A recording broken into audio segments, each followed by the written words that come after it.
The Navy is testing its next-generation aircraft, the F-35C Lighting II, aboard USS Abraham Lincoln.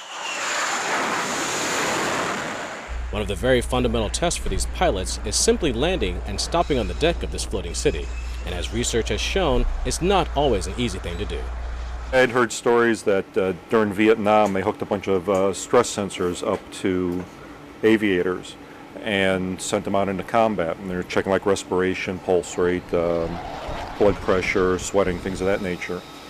And they found out that yes, being shot at in combat was pretty stressful, but the most stressful thing these aviators did was land on the carrier at nighttime. That would peg all the readings. And you may not always drop bombs, may not always be in combat, but you always have to land at the ship at night.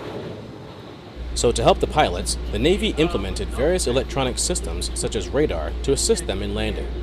Commander Operational Test and Evaluation Force, or COMOPTEVFOR, the Navy's sole operational test agency, sent out one of his contractors, along with a technician from Raytheon, to collect data on the newest system being tested, called Joint Precision Approach and Landing Systems, or JPALS, which uses technology we're all familiar with, GPS.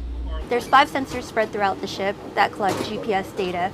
Our algorithms process it and tries to find the best solution, user position solution or ship position solution, and it sends that data out to the aircrafts, and it's a one-way data link with the F-35s.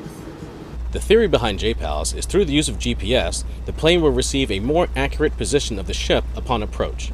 But that's not the only improvement JPALS can offer. One thing that's significant about JPALS is not yet a complete replacement, but very well integrated into existing systems, so it allows us to use capabilities and strengths of the old system with the capability and new strengths of JPALS now.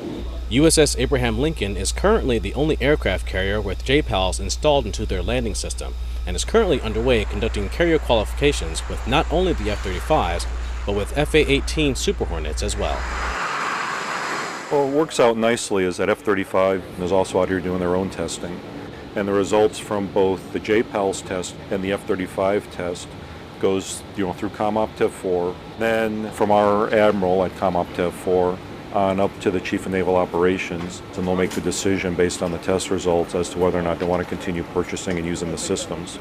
These types of first-hand operational tests performed by COMOPTEVFOR provide real data from the warfighters to help shape future systems. It means a lot being able to have people directly on board that you can interface with in real time, instead of having to reach out, make phone calls after the fact, but having them actually on board to give us feedback and or corrections for later on is a tremendous help to make the JPALS implementation progress smooth.